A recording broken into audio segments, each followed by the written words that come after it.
Allahumma sholli ala Muhammad wa ala alihi wa ashabihi wa man tabi'ahum bi ihsanin ila yaumiddin. Subhanaka la ilma lana illa ma 'allamtana innaka antal alimul hakim. Shadaqallahul azim. Bapak Ibu jamaah sholat subuh Masjid Al-Qohar ingkang dirahmati kalian Allah Subhanahu wa taala. Alhamdulillah, pada pagi hari ini kita masih dibangunkan oleh Allah Subhanahu wa taala dari mati sementara kita, yaitu tidur. Dan alhamdulillah pada pagi hari ini kita masih dipilih oleh Allah Subhanahu wa taala sehingga bisa sholat subuh secara berjamaah, dan nanti akan diteruskan dengan kajian-kajian yang diasuh oleh Bapak Dr. Andes Muhammad Lutfi dengan tema Sirah Nabawiyah. Untuk itu marilah kajian tersebut kita simak dan kita ambil manfaatnya sehingga bisa kita lakukan dalam keseharian kita selama hidup di dunia ini. Kepada saudara saya Bapak Nike Miftahuddin, alhamdulillah beliau telah disembuhkan oleh Allah Subhanahu wa taala dari sakit stroke, nggak bisa bicara, dan sekarang alhamdulillah dengan pertolongan Allah Subhanahu wa taala beliau sudah hadir di hadapan kita, bisa mendengarkan kajian-kajian yang diadakan oleh Masjid Al-Qohar. Bapak Ibu jamaah rahimakumullah, sebelum kita memulai kajian pada pagi hari ini, marilah kita buka dengan bacaan basmalah. Bismillahirrahmanirrahim. Itu saja yang bisa saya sampaikan, dan kita akhiri, dan nanti akan diteruskan kajian oleh Bapak Ustaz Dr. Andes Muhammad Lutfi.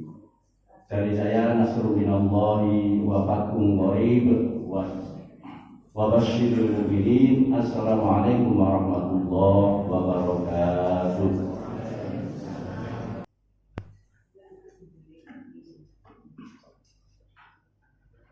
Assalamualaikum warahmatullahi wabarakatuh.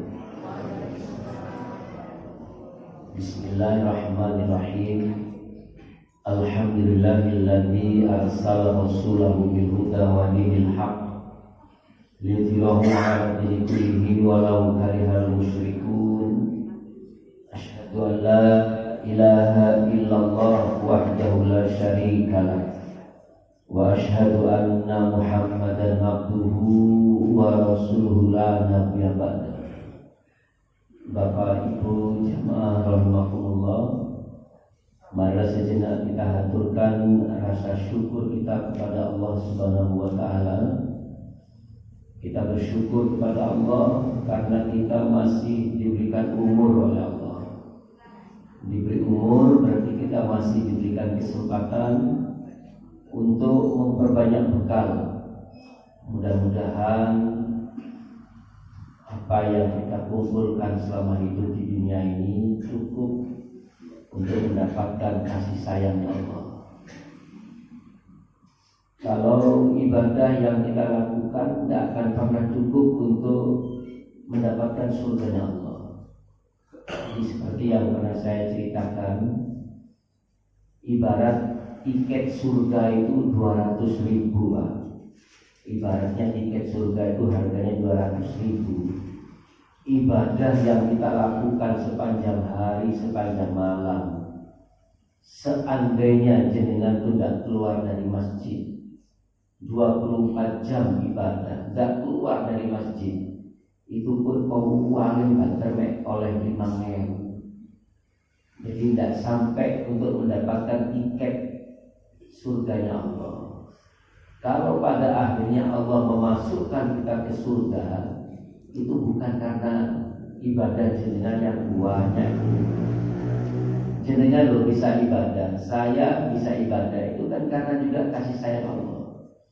Beliaunya sembuh, bisa kembali ke masjid, ya juga karena kasih sayang Allah. Kita semua bisa berjamaah mendengarkan kajian, itu pun juga karena kasih sayang Allah. Jadi kalau jenengan sampai ke masjid subuhan, lalu seakan-akan menuntut pahala yang besar dari Allah. Apa kata Allah? Dan seandainya aku berikan sakit, kamu tidak sampai ke masjid, kamu nggak dapat pahala berjamaah di masjid. Sekarang aku beri kamu sehat, kamu bisa berangkat ke masjid, setelah itu kamu menuntut dari aku pahala. Maka kan ada sebuah cerita itu kan, ada orang yang karena banjir dia lari ke gunung, akhirnya banjir itu tidak hilang-hilang sehingga dia tinggal di puncak gunung itu sampai 500 tahun. Dia ditemani oleh sebuah pohon yang berbuah selama 500 tahun. Tidak pernah melakukan kesalahan karena tidak berinteraksi dengan manusia. Sendirian. Ibadahnya terus menyebut asma Allah, mengingat Allah. Al-Kisah menceritakan ketika dia meninggal, dipanggil oleh Allah, masuklah kamu ke surgaku karena aku kasihan sama kamu. Karena aku kasihan sama kamu. Tidak terima Pak. Ya Allah, kenapa kau katakan masuklah aku ke surgamu karena kau kasihan ya Allah? Apa masih belum cukup ibadahku selama 500 tahun untuk mendapatkan surgaku ya Allah? Ini ibaratnya Pak, ibaratnya dipanggil malaikat sama Allah, tunjukkan hisabnya. Ternyata hadirin sekalian, ibadah 500 tahun kata Allah belum cukup menggantikan karunia mata yang aku berikan kepada kamu. Mata yang aku berikan kepada kamu sehingga kamu bisa berjalan ke masjidku berjamaah, sehingga kamu bisa mengambil air wudhu dengan bagus, sehingga kamu bisa berdiri, bisa rukuk, bisa sujud dengan bagus. Itu belum cukup diganti dengan ibadah selama 500 tahun. Belum alis yang berderainya ke samping itu Daniel yang lurus kayak keringetnya berontos-berontos masuk ke mata kita. Belum lagi hidung yang terbalik itu Pak, saling menghadap ke atas, waduh kita repot Pak. Semuanya belum dihitung, baru mata saja. Setelah itu disampaikan oleh Rasul pada sahabat-sahabatnya, sahabat itu mengatakan, apakah engkau juga ya Rasul? Iya, saya ini masuk surga karena Allah kasihan. Bukan kok karena ibadah saya banyak sehingga saya berhak mendapatkan surga ya Allah, bukan. Karena Allah kasihan. Makanya saya pernah mengatakan, satu untuk merebut kasihan Allah itu. Nah, Bapak masih ingat dulu saya sampaikan satu kata, nurut. Nurut. Diperintah sholat, ya sholat. Walaupun sholat kita mungkin tidak sebagus sholatnya Rasulullah. Betul lagi. Jangan berhenti sholat karena sholat kita tidak sebagus para sahabat, para nabi. Jangan berhenti Pak. Memang kita tidak mungkin Pak. Jenengan mengatakan bukan tidak mungkin. Pasti jenengan kita semua ini, saya semuanya ini sholatnya tidak akan sebagus Rasulullah. Tapi jangan berhenti sholat. Jangan berhenti puasa walaupun puasa kita tidak sebagus puasanya Rasul. Ya, sama seperti siswa di sekolah dulu Bu, ada siswa matematikanya dapat 40, bahasa Inggrisnya 45, IPA-nya dapat 50. Semua siswa mengatakan anak ini secara akademik tidak pintar, tapi anak ini nurut, akhlaknya bagus. Papan tulis belum penuh sudah dihapus, tidak pernah ngomong di kelas, anaknya bagus, apapun perintah guru dilakukan, PR-nya dikerjakan, mahasiswa salah tapi digarap terus. Tidak pernah ada masalah, akhlaknya bagus, sama guru sopan, tidak pernah berkata kotor. Naik kelas tidak Pak? Tidak mungkin tidak naik kelas. Karena Pak, walaupun naik kelasnya karena guru kasihan. Itulah kita dengan Allah. Kita dengan Allah itu seperti itu Bu. Sebaliknya ada anak pinter, ya anak pinter tapi akhlaknya jelek, melarang hati bendino. Guru mungkin ngasih nilai tetap saking, ya boleh jadi dia mungkin dapat nilai kurang dari apa? Sikap. Guru seakan-akan rame-rame hari ini ya saja nih aku gak akhlak elek. Seperti itu Bapak Ibu. Jadi ini manusia dengan manusia, apalagi manusia dengan penciptanya, dengan Allah. Makanya apapun yang diperintah Allah, ngaji sudah, infak ya sudah infak. Walaupun ngaji kita tidak sebagus para qori, walaupun mungkin infak kita tidak sebanyak para dermawan yang kaya raya, tapi kita beri infak saja. Karena diperintah oleh Allah, nurut. Kalau nurut itulah akhirnya apa? Buahnya Allah kasihan dengan kita, Allah sayang dengan kita. Ibadah kita di jumlah tidak akan nutut, betul lagi. Karena apa yang dipakai untuk beribadah juga karunia dari Allah. Kita beribadah dengan kaki kita, dengan badan kita. Sementara untuk membalas kaki dari Allah saja kita belum. Membalas jantung kita yang pernah berhenti itu pun belum.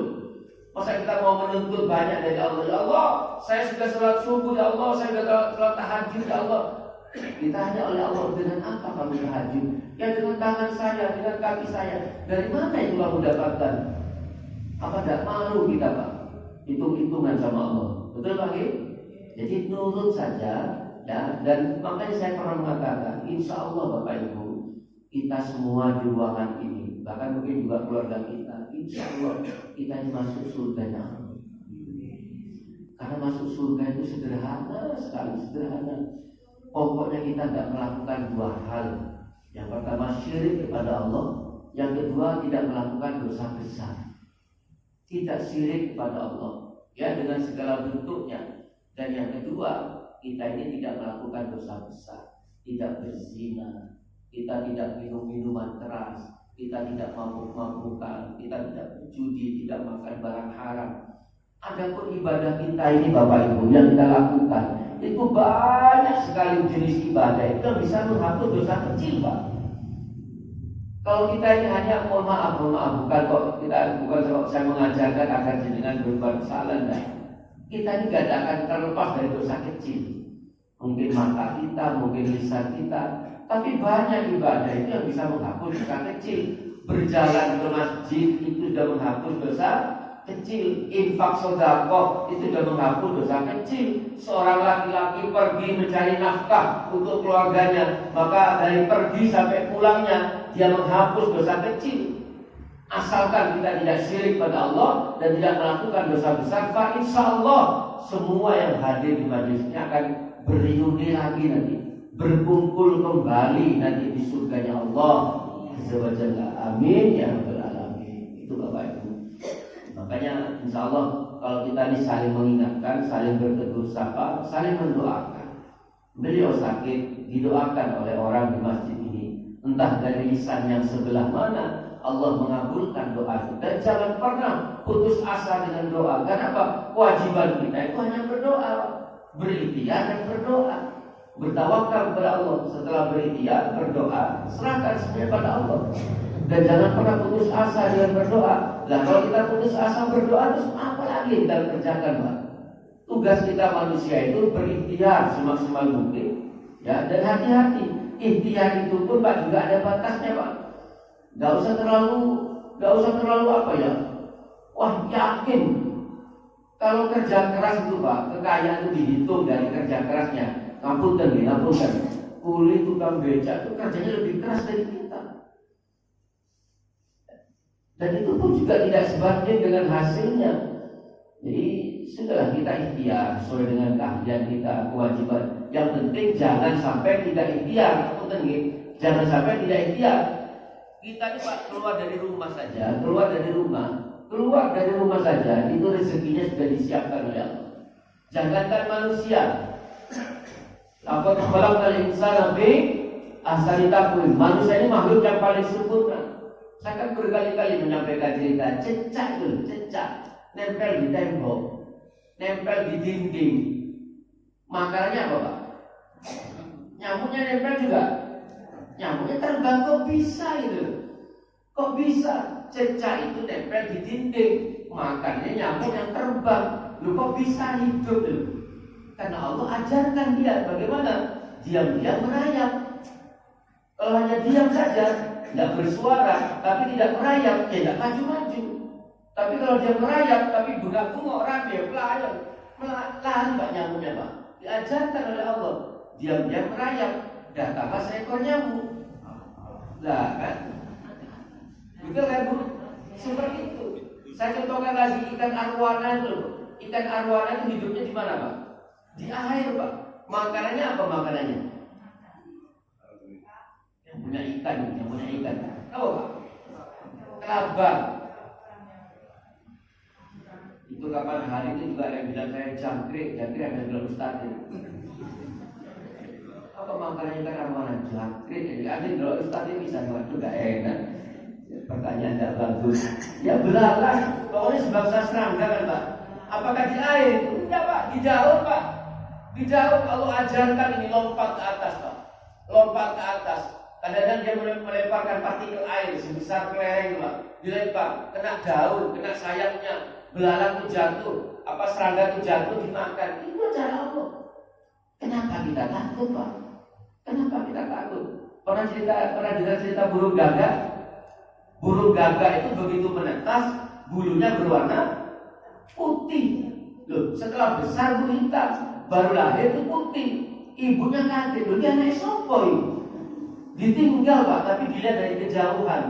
Tapi ini percayalah, ini makhluknya Allah, bukan makhluk ibunya. Ibunya hanya menetas. Ya, telur itu menetas, lahir anak itu. Itu makhluknya Allah. Allah yang akan menjaga apanya? Hidupnya. Dari kulitnya itu keluar kelenjar, minyak yang disukai baunya itu oleh ulat, oleh serangga, datang berkumpul di sarangnya. Mereka remangan. Semakin lama rambutnya bulu semakin lebat, semakin hitam. Induknya melihat dari jauh. Ya, begitu rambutnya bulunya sudah mulai hitam, paruhnya sudah mulai kuat, apa kata induknya? Lu itu anakku. Akhirnya Pak, datanglah induknya membawa daging.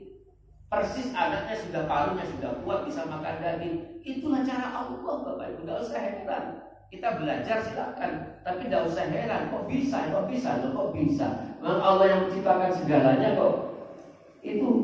Tapi kalau kita tidak keluar, ini yang repot. Karena apa? Fantasiru fil ardi. Jadi Allah itu menyuruh kita agar apa? Kita menyebar. Fantasiru fil ardi. Menyebarlah. Nanti Allah akan atur rezekinya. Yang sing nang pesantren biasa dapat ceramah, Pak Kiai itu masa dia keluar dari pondoknya Pak Lutfi, itu kok dapat rezeki, bangun pondok Pak, untuk duit ya. Pak Kiai itu di rumahnya Pak Lutfi, nggak keluar dari pondok, kan rezekinya banyak, bangun pondok itu kok nggak duit, sampai dari kos-kosan ya boleh duit, sampai mereka terima setoran, tapi bangun kos-kosan kan yang duit kabeh. Ikhtiar semua Bapak Ibu. Apa istilahnya itu Pak ya? Ada sekarang istilahnya namanya aktif income sama pasif income. Ya. Baik, saya lanjutkan lagi sekalian. Bapak Ibu, cerita kita pada pagi hari ini mulai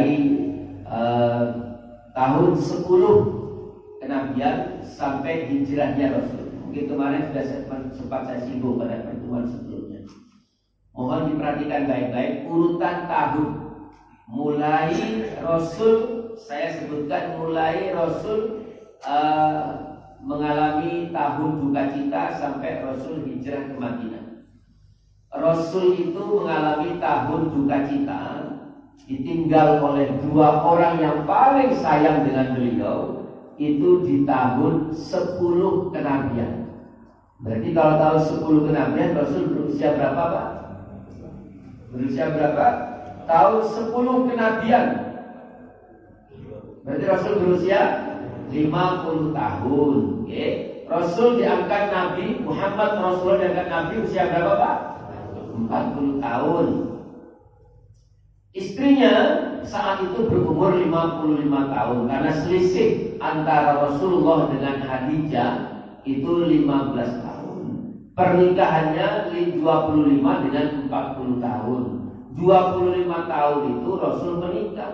Rupanya ini menjadi sebuah sebuah penelitian bahwa usia 25 tahun itu usia paling ideal bagi seorang laki-laki untuk menikah. Jadi kalau ada Bu, jenengan punya anak laki berusia 24, sudah diingatkan, Rasul itu biar rabi umur selawe, ya, rabi boleh rondo umur 40 tahun. Masa gitu enggak Pak ya? Jadi Nabi itu kan menikah dengan Khadijah. Khadijah sudah janda Pak, janda 2 kali Pak. Ya, umur 40 tahun. Jangan digitukan Pak anak. Boleh rondo umur 40 tahun jangan Pak. Ya, Rasul itu ditemukan oleh Allah dengan Khadijah itu dengan orang yang kaya raya. Itu bukti bahwa Islam itu butuh apa? Butuh orang kaya, butuh dana. Rasul itu dipertemukan dengan Khadijah, orang paling kaya di Mekah. Soalnya orang paling kaya di Mekah, 2/3 kekayaan di Mekah itu milik Khadijah. Makanya begitu dia menjadi nabi, ya, tidak ada masalah. Gangguan-gangguan itu hanya percikan-percikan kecil. Ya, keluarganya Rasul juga keluarga orang kaya raya. Yang menguasai air Zam-Zam itu adalah kakeknya Rasul.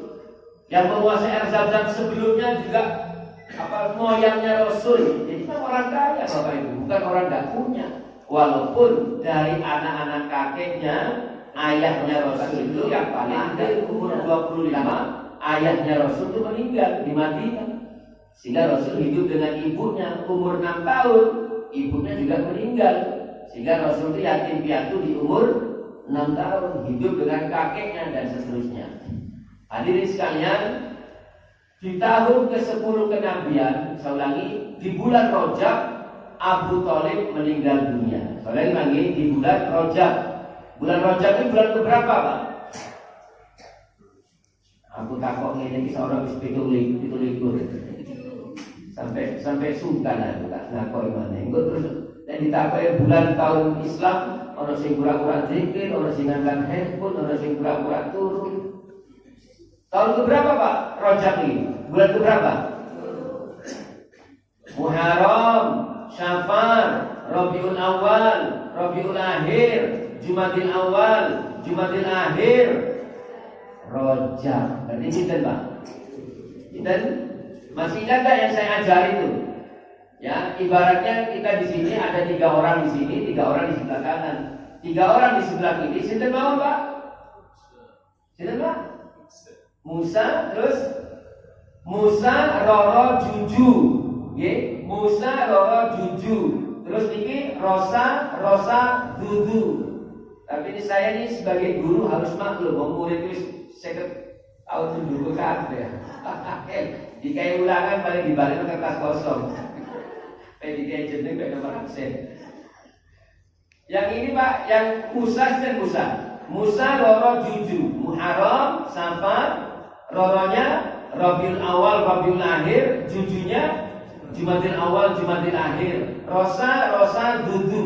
Rosa pertama Rajab, Sya'ban. Rosa kedua Ramadan dan Syawal. Dudunya Dzulqa'dah, Dzulhijjah. Wes. Mene dikai soal mesti koyo ini ya. Enggak apa-apa. Maklum ya, karena sudah sibuk dengan cari uang untuk keluarga. Baik, saya lanjutkan. Di bulan yang ke-7 Rajab, Rasul ditinggal oleh Abu Thalib. 2 bulan berikutnya, berarti bulan yang ke-9 Ramadan, ditinggal oleh Khadijah binti Khuwailid. Nah, di tahun itulah Rasul ditinggal oleh 2 orang yang paling sayang. Itu yang akhirnya disebut dengan tahun duka cita, Amul Husn. Tahun duka cita. Setelah ditinggal oleh 2 orang ini, hadirin sekalian, orang Quraisy semakin berani mengganggu Rasulullah. Sampai akhirnya Rasul diusir dari kota Mekah. Ingat, di bulan Ramadan Rasul ditinggal oleh Khadijah. Di bulan Syawal, ya, 1 bulan berikutnya Rasul ini diusir dan akhirnya Rasul berdakwah ke Taif. Ya, Taif itu 60 mil kurang lebihnya dari kota Mekah. Ya, kurang lebihnya 100 kilo lah. Dan Rasul itu hanya berjalan, berjalan kaki. Ya, saya kemarin waktu geser dari Madinah ke Mekah itu saya perhatikan begitu panasnya, masih tebing-tebing bukit hanya dipapras oleh pemerintah Saudi, dipapras, tapi masih kelihatan batu-batu cadas.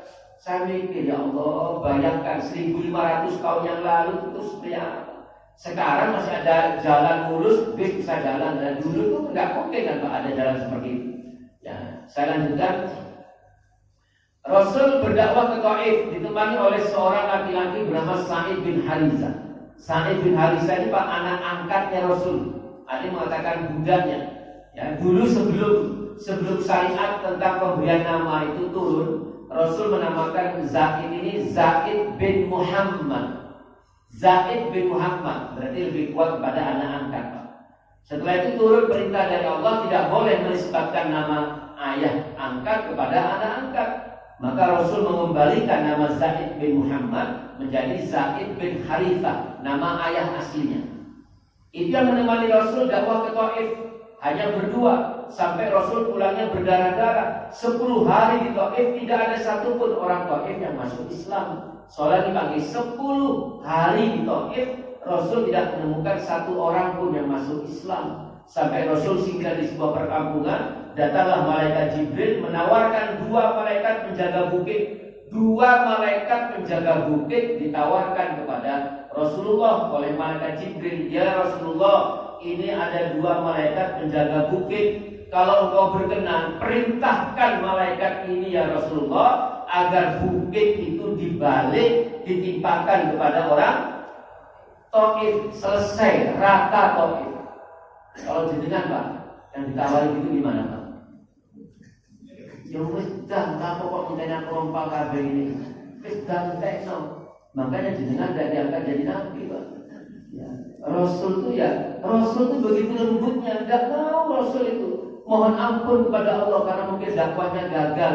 Justru malah Rasul itu bermohon agar apa? Kelak ada laki-laki ataupun perempuan dari Taif yang masuk Islam. Saya pernah menyampaikan 3 tahun sebelum Rasul meninggal, soalnya 3 tahun sebelum Rasul meninggal, ada ulama dari Taif. Siapa Pak? Abu Hurairah, itu orang Taif masuk Islam 3 tahun sebelum Rasul meninggal. 3 tahun sebelum Rasul meninggal, itu berarti Rasul umur 60 tahun. 60 tahun itu berarti Pak 7 tahun setelah hijrah. Karena Rasul itu hijrahnya 53, 7 tahun setelah hijrah.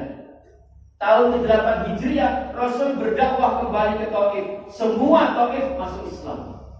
Semua Taif itu masuk Islam. Sudah selesai hadirin sekalian. Pulang dari Taif, hadirin sekalian, bulan Syawal, Rasul menikah. Menikah yang kedua dengan Saudah binti Zam'ah. Perhatikan lagi, saya anukan tahun-tahunnya biar. Jadi Rajab, Sya'ban, Rajab, Ramadan, Syawal, Rasul kembali dari Taif, Rasul menikah dengan istri yang kedua bernama Saudah binti Zam'ah. Itu umurnya 55 tahun. Ada yang mengatakan 60 tahun. Ini istrinya Rasul yang usianya lebih tua dari Rasul setelah Khadijah. Istrinya Rasul itu Pak muda-muda Pak. Ya, ibu-ibu jangan terkecoh sama bapak-bapak. Oh, bujune Rasul itu rondo kabeh kok. Tapi muda-muda kok. Ya, Hafsah binti Umar itu janda 2 kali, tapi masih umur 21 tahun Pak.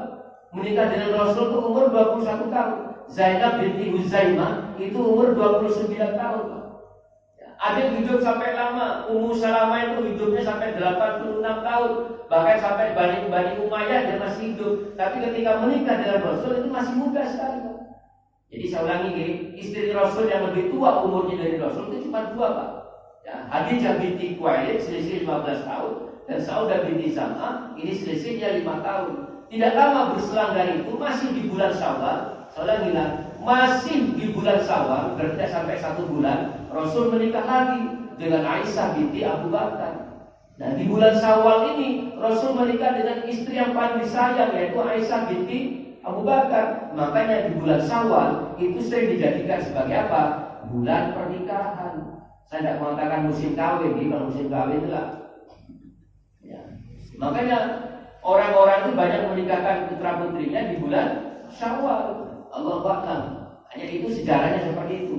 Nah, setelah itu hadirin sekalian, Rasul itu Pak berdakwah dari rumah ke rumah, tidak pernah berhenti Rasul itu. Walaupun sudah itu berdakwah dari rumah ke rumah setiap malam, dari kabilah-kabilah sampai tahun ke-11 kenabian. Soalnya tahun ke-11 kenabian berarti usia berapa Pak Rasul Pak? 51 tahun musim haji. Rasul itu Pak mendatangi orang-orang yang berangkat haji. Ada haji Pak. Soalnya Madinah namanya Yathrib. 6 orang ini ditemui oleh Rasulullah. Ini yang akhirnya menjadi cikal bakal dari kaum Ansor di Madinah. 6 orang itu yang terkenal. Yang pertama yang paling dikenal itu adalah As'ad bin Zurarah. Siapa Pak? As'ad bin Zurarah. Itu nanti yang menjadi salah satu pemimpin suku di mana di Ansor. Ya, ada lagi namanya Rafi bin Malik, ada namanya Auf bin Harith, ada yang namanya Qutbah bin Amr, lalu Aqabah bin Amr, ada Jabir bin Abdullah. Tapi nama yang harus didengar ingat adalah As'ad bin Zurarah. Hadirin sekalian, 6 orang itu ditemui oleh Rasulullah di mana? Di lembah Aqabah. Soalnya ada bukit Aqabah, ada lembah Aqabah. Itu ditemui di sekitar itu malam hari. Mereka didakwai oleh Rasulullah sampai akhirnya 6 orang ini berislam lalu dibaiat oleh Rasulullah. Itu yang akhirnya dikenal dengan sebutan baiat Aqabah. Soalnya baiat Aqabah. Karena yang pertama kita sebut dengan baiat Aqabah yang pertama. Mereka pulang di bulan Dzulhijjah Pak, karena musim haji. Soalnya ini di bulan Dzulhijjah. Mereka pulang ke Madinah. Mereka bercerita kepada kaumnya. Ya, pada bulan Dzulhijjah tahun yang kedua, berarti tahun berapa sekarang Pak? Tadi kan tahun ke-11. Ingat dulu ya, 6 orang itu datang dari Yathrib itu pada tahun ke-11 kenabian. Datang lagi yang kedua, tahun berapa berarti Pak? Tahun ke-12 kenabian. Tahun ke-12 kenabian, bulannya sama, bulan Dzulhijjah. Datanglah 12 orang. Dan sekarang mereka datang ini memang sengaja, selain berhaji, mereka sengaja ingin bertemu dengan Rasul karena sudah diberitahu oleh 6 orang tadi itu Pak. Nah, dari 12 orang itu 5 orang itu yang lama, yang 7 orang, yang 7-nya itu orang baru. 5 orang ini yang tidak ikut hanya Jabir bin Abdullah. Ya, As'ad bin Zurarah ikut, ya, Rafi bin Malik, Auf bin Harithah, Qutbah, Aqabah bin Amr, itu semuanya ikut. Yang tidak ikut hanya Jabir bin Abdullah. Sudah 7 orang ini orang baru. Dua orang dari orang ini Pak ada dari suku Aus. Ya, di Madinah itu Pak ada 2 suku yang paling kuat. Jenengan buka sejarah, buka YouTube nanti terdengar cerita ini. 2 suku yang paling kuat itu adalah Aus dan Hazrat. 2 suku ini sering gontok-gontokan, sering bertarung. Ya. 2 suku yang paling kuat itu adalah Aus dan Hazrat. Hazrat itu yang 10 orang itu dari suku Hazrat, sedangkan 2 orang dari suku Aus datang ke Madinah, datang ke Mekah menunaikan ibadah haji. Ya, malamnya mereka mencari Rasul. Rasul dicari Pak di Masjidil Haram, diajak Rasul ke mana? Ke Aqabah lagi. Ya Rasul, di Aqabah menunggu teman kami ya Rasul untuk didakwahi olehmu. Ya, 12 orang itu akhirnya didakwahi oleh Rasul dan akhirnya dibaiat juga. Di mana? Di Aqabah juga. Masih belum ada orang tahu Pak. Karena yang pertama hanya 6 orang, yang kedua hanya 12 orang. Menyelinap di gelapnya malam, tidak ada yang tahu Pak. Sudah, akhirnya Pak mereka dibaiat lagi. Nah, kejadian ini sering disebut dengan baiat Aqabah. Karena yang kedua dikatakan dengan baiat Aqabah yang kedua. Ada yang mengatakan ini baiat Aqabah yang pertama. Karena yang 6 orang yang pertama tadi dianggap bukan dibaiat. Sudah, setelah itu pulang lagi Pak ke Madinah. Nah, setelah pulang ke Madinah itu Rasul menyertakan 1 duta, 1 delegasi, 1 diplomat, orang hebat. Jadi Rasul menyertakan 1 sahabatnya Rasul untuk diberangkatkan ke Madinah juga. Setelah mereka pulang ke Madinah, Rasul mengutus 1 sahabatnya yang terkenal dengan sebutan Safir Islam. Safir Islam itu artinya duta Islam. Duta Islam yang pertama namanya Mus'ab bin Umair. Mus'ab bin Umair itu Pak anak masih umur likuran Pak. Gagah perkasa. Ono gagah tapi tidak perkasa, ada perkasa tapi tidak gagah. Nah ini Mus'ab bin Umair Pak orangnya ganteng, tinggi, kaya raya tapi setelah bergabung dengan Rasul dia rampas semuanya oleh ibunya. Ibunya itu seorang janda kaya raya bernama Hasnah binti Malik. Hadirin sekalian, Mus'ab bin Umair, saya akan pernah cerita Bu. Mus'ab bin Umair itu disebut oleh Rasulullah pemuda yang bajunya paling halus di Mekah, paling mahal. Mus'ab itu Pak kalau melewati sebuah jalan, orangnya sudah lewat, parfumnya itu masih tercium. Dinten-dinten parfum apa lagi? Sing pasti kaya duduk si nyong-nyong sing 5.000 per mililiter. Ini Pak, lalu ada si nyong-nyong sing ambune nyegrak. Nah, si nyong-nyong jalo jin-jin ke kabeh. Ya, ini seperti itu hadirin sekalian. Itu yang diutus oleh Rasulullah ke Madinah. Di Madinah saat itu ada 2 suku yang paling berpengaruh Pak. Ada Bani. Nah, ketuanya itu namanya yang pertama bernama Sa'ad bin Mu'adz. Ya, saya ulangi, Sa'ad bin Mu'adz. Ini ketuanya yang pertama. Ini masih sepupunya As'ad bin Zurarah. Yang kedua, ya Usaid bin Hudair. Ya, Usaid bin Hudair, saya ulangi, Usaid bin Hudair dan Sa'ad bin Mu'adz.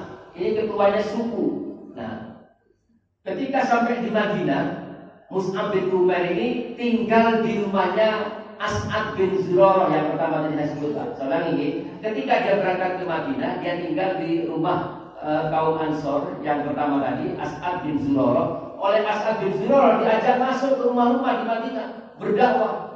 Ketahuan sama ketua suku 2 ini, ya Sa'ad bin Mu'adz sama Usaid bin Hudair. Ketahuan, akhirnya Pak dicegat. Hadirin sekalian, dicegat. Tapi karena Sa'ad bin Mu'adz ini masih sepupuan dengan As'ad bin Zurarah, dia tidak berani Pak. Yang disuruh maju yang satunya, ya Pak, Usaid bin Hudair. Dia yang maju. Tapi setelah bertemu dengan Mus'ab bin Umair, dikatakan, kamu ini ada apa di sini? Kamu jangan mempengaruhi kaumku. Kaumku ini sudah ada agamanya. Kamu tidak usah mempengaruhi kaum kami. Ya, akhirnya sama Mus'ab bin Umair, karena dia seorang diplomat Pak, diajak duduk, diajak ngomong. Ya, tahukah kamu, kami ini sama seperti kamu. Orang Quraisy ini Pak bukan orang sembarangan Pak. Bani Quraisy ini bani yang paling disegani di Mekah. Ya, masih ingat tak lagunya? Ya Pak, Abdullah nama ayahnya. Pernah tahu lagunya Pak? Tidak Bu, terus Abdullah nama ayahnya. Oh, nggak tahu berarti. Aminah ibundanya. Terus Abdul Muthalib kakeknya. Abu Thalib pamannya. Terus Khadijah istri tercinta, Fatimah putri tersayang, semua bernasab mulia, Bani Quraisy mulia. Bani Quraisy, memang Bani Quraisy itu orang yang terhormat. Apa kata Mus'ab? Saya ini dari Bani Quraisy. Dulu kami sama seperti kalian. Kami membunuh anak-anak perempuan kami. Kami suka merampok, kami suka berzina, bahkan kami menikahi istri-istri ayah kami sendiri. Tapi setelah itu kami berhenti. Datanglah utusan dari kalangan kami sendiri bernama Muhammad Rasulullah. Kami diajari untuk saling berkasih sayang. Kami diajari untuk silaturahim. Kami diajari untuk menanamkan akhlak, tidak boleh berzina, tidak boleh berdusta dan sebagainya. Akhirnya apa? Usaid bin Hudair Pak mulai tertarik Pak. Akhirnya masuk Islam. Tapi dia tidak ngomong-ngomong sama Sa'ad bin Mu'adz karena takut. Akhirnya Pak disuruh ngomong sendiri dengan Mus'ab. Akhirnya keduanya masuk Islam. Saya persingkat, semuanya masuk Islam. Selesai di Madinah.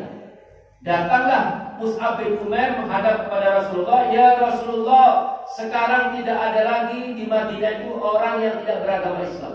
Semua rumah di Madinah, soalnya lagi, semua rumah di Madinah itu semuanya ada orang Islamnya. Tapi hati-hati, di Madinah itu ada 3 kelompok Pak. Ada 3 kelompok.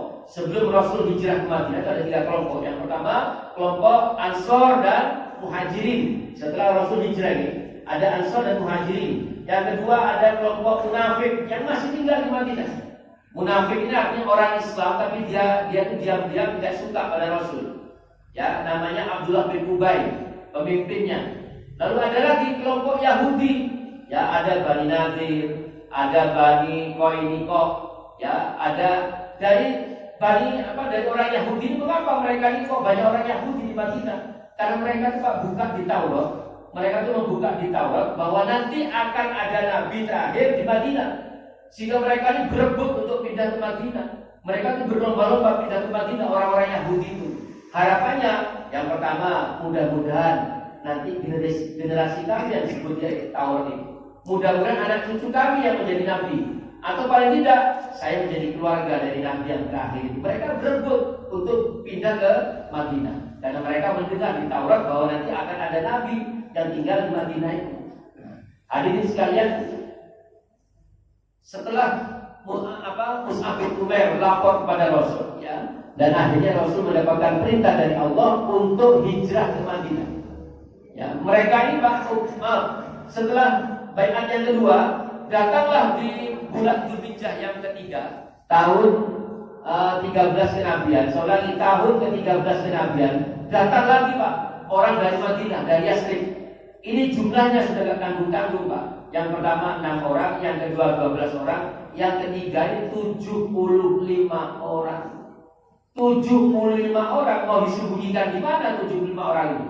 Tidak mungkin. Akhirnya Pak, mereka ketahuan sama orang-orang Quraisy. Ya, 75 orang itu Pak, perhatikan Pak.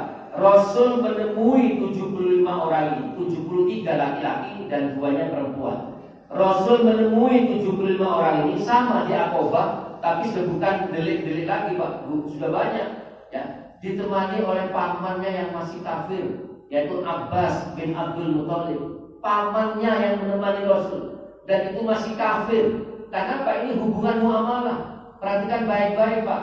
Jadi Abbas itu belum masuk Islam, tapi dia pasang dada ketika Rasul berhadapan dengan orang-orang Yathrib.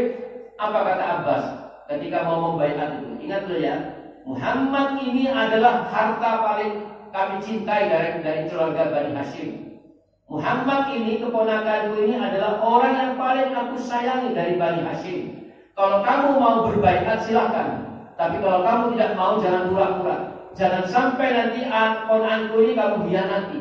Akhirnya Pak, semuanya berbaiat. Lagi semuanya berbaiat. Berapa orang Pak? 75 orang. Tapi karena ini sudah terbuka Pak, ya, ada orang teriak-teriak, Quraisy, ya, sadarkah kamu bahwa sekarang Muhammad sedang menyusun kekuatan untuk mengkhianati kamu, untuk menyakiti kamu? Nah, orang ini kata Rasulullah itu adalah setan, itu adalah jin, itu adalah iblis yang menyamar sebagai manusia. Akhirnya Pak, besoknya orang Quraisy Pak berkumpul Pak, mengadakan rapat. Darun Nadwa, ya, rapat di rumahnya Nadwa. Mereka bermusyawarah mau diapakan ini. Hadirin sekalian, ada yang mengatakan, sudah, kalau begitu Muhammad dibuang saja. Kalau begitu Muhammad dipenjara saja, dikurung saja.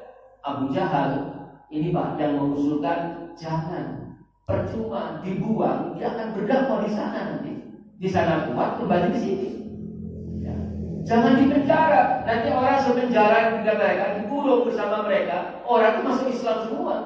Karena memang akhlaknya Muhammad itu bagus, dibunuh saja. Tapi kalau kamu mau membunuh, jangan sendirian. Nanti Bani Hashim itu ngamuk. Bani Hashim itu pasti dan Pak Hashim ini. Bani Hashim ini dan Hashim ini. Hashim ini Muhammad bin Abdullah bin Abdul Muthalib bin Hashim. Jadi bapak kakeknya. Ya, ada yang mengatakan Bani Hashim, ada yang mengatakan Bani Abdul Manaf. Sini Abdul Manaf bin Hashim bin Abdul Manaf. Mereka ini Pak, sedikitnya punya 40 orang laki-laki dewasa. Setidaknya dia itu punya 40 orang laki-laki dewasa. Ya, jangan dibunuh seorang diri. Nanti Bani Hashim akan balas dendam. Kalau ingin membunuh Muhammad, bunuh saja dengan pemuda-pemuda pilihan dari masing-masing kabilah. Masing-masing kabilah hadirkan pemuda yang gagah berani. Nanti bunuh bersama-sama. Nah, kalau dibunuh bersama-sama dengan semua kabilah, maka Bani Hashim tidak akan berani protes, tidak akan berani balas dendam, karena membunuh semua orang. Disepakati Pak. Nah, Jibril turun menyampaikan kepada Muhammad Rasulullah, nanti malam kamu jangan tidur di tempat tidurku, ya, karena ada persekongkolan. Maka saat itu Rasul langsung menemui Abu Bakar, ya, merancang dengan Abu Bakar, di mana ini? Ya Abu Bakar, saya sudah mendapatkan perintah dari Allah untuk hijrah ke Yathrib. Pak, saat Rasul ke Abu Bakar, ini orang-orang Mekah sudah hampir tidak ada. Senior-senior itu sudah pergi semua ke Madinah. Abu Salamah sudah pergi ke Madinah, Umar bin Khattab sudah pergi ke Madinah. Yang tinggal di Mekah itu hanya kerucut-kerucut, hanya Abu Bakar dan Ali. Hadirin sekalian, datang Abu Bakar merancang strategi bagaimana. Ya, akhirnya Pak dipanggil juga Ali. nanti malam kamu menggantikan aku tidur. Ali disuruh menggunakan selimutnya Rasul, disuruh menggunakan serbannya Rasul, biar dikira sinten Pak? Rasul tidur di sekitar di amben, apa amben itu Pak? Dipannya Rasul. Ya, orang Quraisy intip, saya turu ditunggu Pak di luar. Apa katanya? Jangan membunuh di rumahnya Rasul. Pak itu pengecut kalau membunuh di rumah itu. Bunuh di luar. Nanti kita begitu keluar kita bunuh rame-rame. Ya, Allah menyampaikan kepada Jibril menyampaikan firman, "Wa ja'alna bainakum saddan wa min khalfihim saddan fa'alshainahu fahum la yubsirun." Surah Yasin ayat yang ke-9. Dan aku berikan penghalang di depan mereka. Aku berikan juga penghalang di belakang mereka sampai mereka tidak bisa melihat. Ya, Rasul keluar itu Pak, Rasul keluar, orang-orang tidur semuanya Pak. Bahkan dikatakan dalam kitab Sirah itu, diambil pasir oleh Rasulullah, ditaburi semua kepalanya orang yang tidur itu Pak. Tidak ada satu pun yang tidak ditaburi kepalanya. Hati-hati Pak, jangan ditiru nih Pak.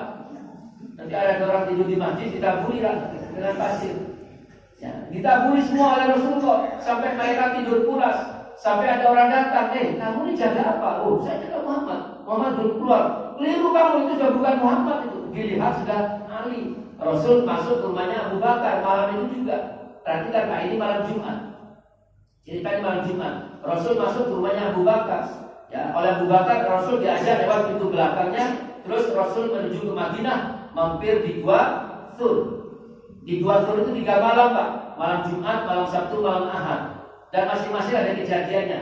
Yang pertama di malam Jumat, Abu Bakar itu masuk lebih dulu. Ya Rasul, biar aku yang masuk duluan ya Rasul. Jubahnya Abu Bakar Pak disobek-sobek untuk apa? Menutupi lubang-lubang yang ada di sepanjang gua itu. Karena mereka tidak tahu gua ini isinya apa. Bagi mereka ini gua yang asing. Mereka masuk dalam gua, mereka ada lubang-lubang. Abu Bakar jubahnya disobek Pak. Disobek semuanya sobek kecil-kecil untuk menutupi lubang-lubang yang ada di gua itu. Sampai jubahnya ini habis, lubang-lubang itu belum tertutup semuanya. Semua ulama sepakat di Gua Thur itu Rasul tidur di pangkuan Abu Bakar. Tidur di pangkuannya Abu Bakar. Sahabatnya sekaligus juga mertuanya. Tidur di pangkuan Abu Bakar. Nah, kakinya Abu Bakar selonjoran. Keluarlah binatang berbisa dari lubang yang belum sempat ditutup tadi. Ada yang mengatakan ular, ada yang lebih kuat yaitu kalajengking. Keluar. Abu Bakar menyaksikan ada kalajengking mendekati kakinya. Ada 2 pilihan bagi Abu Bakar. Kalau kakinya ditarik diselamatkan, maka risikonya bagaimana? Rasul yang tidur akan terbangun. Tapi kalau kakinya dibiarkan, ya Rasul mungkin tidur pulas, tapi kakinya digigit oleh binatang berbisa. Jadinya gimana? Dilempar pakai HP dulu ya. Jadi gitu kan dulu. Abu Bakar tidak dibiarkan kakinya. Demi apa? Tidurnya kekasih Allah ini. Ya, sampai digigit oleh binatang berbisa, sampai racun mungkin menjalar ke tubuhnya, keringat dingin bercucuran, seuntai keringat jatuh di pipinya Muhammad Rasulullah. Rasul terbangun, ada apa katanya? Ya, kenapa kau tidak bangunkan aku ya Abu Bakar? Apa kata Abu Bakar? Sungguh ya Rasulullah, ayahku, ibuku masih jauh lebih berharga engkau ya Rasulullah. Itu sampai segitu sahabat-sahabat itu. Ali tadi menggantikan tidurnya Rasul dengan ancaman pembunuhan oleh kaum Quraisy. Sekarang Abu Bakar membiarkan kakinya digigit oleh binatang berbisa demi tidurnya Muhammad Rasulullah. Tapi masih ingat Bapak Ibu, siapa yang dirindukan oleh Muhammad Rasulullah? Siapapun yang dirindukan. Termasuk kita yang hadir di majlis ini. Amin ya rabbal alamin. Sudah hadirin sekalian, itu malam yang pertama. Malam yang kedua hadirin sekalian, Abu Bakar memanggil ajudannya, memanggil mantan budaknya, ya bernama Abdullah bin Uraikid. Abdullah bin Uraikid ini tercatat dalam sejarah sebagai pemandunya Rasul ketika hijrah ke Madinah. Ya, supaya menyiapkan 2 unta. Ya, besok siapkan 2 unta. Kami akan keluar dari bukit ini untuk ke mana? Ke Madinah. Saya ulangi, namanya Abdullah bin Uraikid menyiapkan 2 unta. Besoknya unta itu dihadirkan, Rasul menaiki unta. Apa nama untanya Pak? Al-Qawas. Nama untanya Rasulullah Al-Qawas. Jadi kalau ngasih nama anak hati-hati pakai Muhammad Dasim itu namanya setan, Pak. Ya. Muhammad Hanzab itu juga namanya setan. Muhammad Iftir, Muhammad Muhammad Al-Qawas, unta yang dinaiki Rasulullah. Besoknya hari ketiga sebelum Rasul meninggalkan gua itu, hadirin sekalian, orang-orang para pelacak itu Pak dikerahkan sama Abu Jahal. Abu Jahal itu membuat sayembara. Siapa yang menemukan Muhammad, baik itu hidup maupun mati, 100 unta hadiahnya. Hadiahnya 100 unta. Sehingga para pelacak ini menyebar, Pak, mencari kemana-mana. Dan Rasul pakai strategi tidak langsung mengarah ke Madinah. Kalau lari ke Madinah itu akan terkejar oleh kuda-kuda itu. Ya, akhirnya tapi Rasul mampir dulu ke Gua Thur sampai 3 malam. Setelah itu hadirin sekalian Rasul berangkat.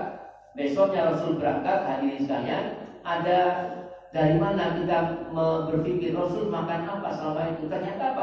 Diceritakan dalam sejarah itu, anaknya ada yang mengatakan Asma, ada yang mengatakan Abdullah bin Abu Bakar. Setiap malam itu mengirim makanan. Dan yang lebih hebat lagi hadirin sekalian, ada sahabatnya Rasul bernama Amir, itu penggembala. Ya. Ketika Abdullah itu mengantarkan makanan, ketika Asma itu mengantarkan makanan, ternaknya itu Pak dibawa pulang malam hari. Jadi tidak dibawa sore hari. Orang kalau bawa kambing pulang itu kan dibawa sore hari, Pak. Itu dibawa pulang itu malam hari. Ya, ketika Abdullah menuruni Gua Thur, dia baru membawa ternaknya. Apa tujuannya, Pak?